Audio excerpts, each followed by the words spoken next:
Joseph Elledge had his first court appearance here today, and in these documents we found out that Elledge had waited nearly 2 days before reporting that his wife was missing. Again, he is charged right now with child abuse. But this morning I was able to go to Eldon to see the damage that they're up against from the storms. Now I traveled down Business Loop 54 in Eldon, and that's where most of the major damage is. There was everything from trees falling down to the ground to power lines blocking the road. You can't give Narcan to a seizure patient. It causes cardiac arrest. They did everything wrong, but you know, they did revive me, so. Tommy Fitzgerald's heart stopped beating 18 months ago in the Moberly Correctional Center. So this is a seizure. I know what it is. I smell it. I'm feeling it. His medical records show Tommy's heart failed after receiving a dosage of clonidine and Narcan. So I'm telling them that I had this head injury and I was shot, and they're looking at me like I'm crazy. and they're asking me what kind of drugs that I took. And I said, I haven't taken any drugs in 19 years. He says the medical staff assumed he was under the influence, but according to his medical records he gave me, there were no drugs in his system, but things still took a turn for the worst. And I knew I was in trouble. I was just trying to give them as much information as I could before I went out, because I wanted them to know this is what it was. The medicine Narcan can have severe side effects, including seizures and even death. Stacy Hunter's brother, Travis Sefton, says he thinks medical issues within the system have been a problem for years, especially in his brother's case, in prison. 3 years from the first time he started complaining about it. After looking through Stacy Hunter's medical records, I took time to compare the dates found within the documents. The dates I found show Stacy filed a complaint about severe burning in his throat and his voice began to fail in 2014. And the documents show he didn't receive the x-rays of his throat until the year 2017.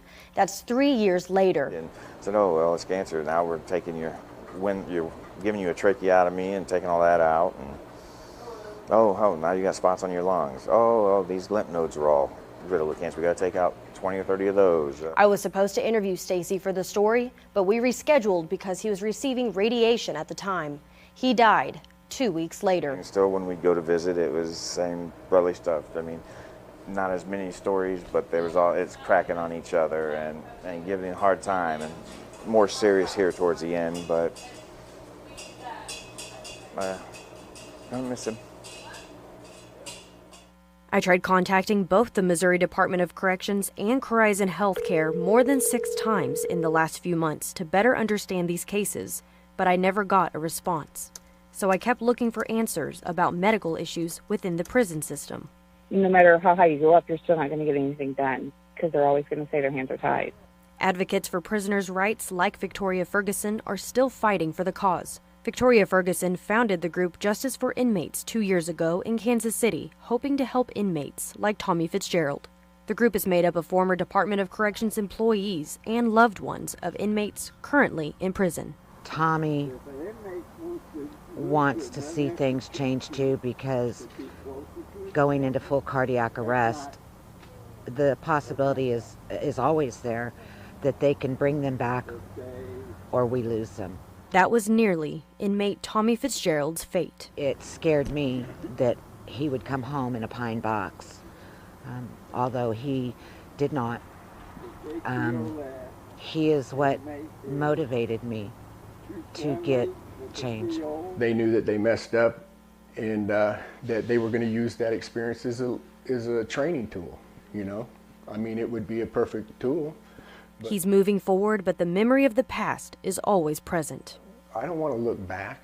I'm trying to look forward. Police are still having to search for the missing suspect in relation to a shooting that happened here late last night. And today I spoke with the victim's roommate, and he told me in the house directly behind me, the area where the victim was shot is still just full of blood. I'm live outside the Camden County Courthouse, and Jim, this all came about because of a case involving Robbie Nally. And earlier this month, Judge Hayden sentenced Robbie Nally to 22 years in prison. He got 15 years for molesting a child and 7 years for statutory sodomy. Starting next spring, veterans will be able to come here and plant some new roots. We just got off the phone with the Osage County Sheriff, and he said they were hoping all day long to see a man along the banks of the Missouri River, waving them down, ready to go home. But unfortunately today, that was not the case. The officials say that the family has been notified, but they are not releasing the victim's name nor the reasons of why they believe he died. The grant has been approved and the bill is on its way. The 3 local governing bodies that will be benefiting from the Heartland Port are the Callaway County, Cole County, and the city of Jefferson City. I'm live outside the Mexico Veteran Home, where some sources have told me that not every member of the staff has received an increase in their pay. I just felt like I got screwed over. It was a promise of stress and hassle-free service. I was stoked, you know that it would be covered no matter what happens. Then Kevin Lee's car broke down, but he wasn't worried. When your car needs repair, you take it to your favorite mechanic or even your dealer.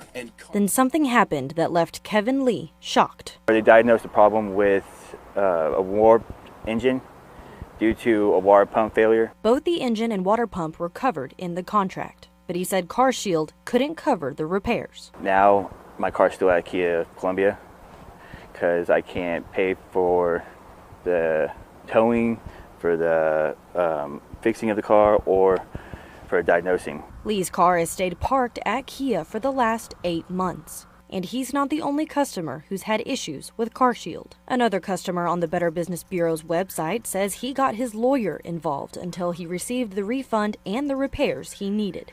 If you decide to do business with this particular company, we urge you to be aware of the pattern of complaints that have been filed against this company. The Bureau's website shows CarShield has a rating of F with more than 500 complaints in the last 3 years. The regional director said because of its misleading advertisements and pattern of complaints, the Bureau filed a consumer warning in January this year. Before you pay, before you give out your credit card over the phone or through email, that you sit down and you take the time to read that contract word for word. In Lee's case, he says several representatives made promises over the phone or email. I found both the engine and water pump was covered according to Lee's contract with CarShield, so I gave them a call to clear some things up. You were reached out to by one of your previous customers, and I just wanted to ask a few questions. Ma'am, I'm working right now. I can get you a manager if you'd like. I talked to multiple people looking for answers. Okay. I tell you what, I'm a sales manager on the floor here at CarShield. If you're calling for any sort of questions having to do with any sort of reporting or anything, let me go ahead and forward this and have someone contact you. What's the best number to reach you at? But I never heard back from anyone in the company. It might be all over the television, radio, or even on the web. And they say they're 5-star. No, they're more like 0, -5. Definitely -5. The Better Business Bureau urges everyone to use the scam tracker on its website to help avoid these potential issues. If they don't help me out, I don't care, as long as everyone else knows about it, so then no one else gets scammed. Alexandria Williams, KMU 8 News, Columbia.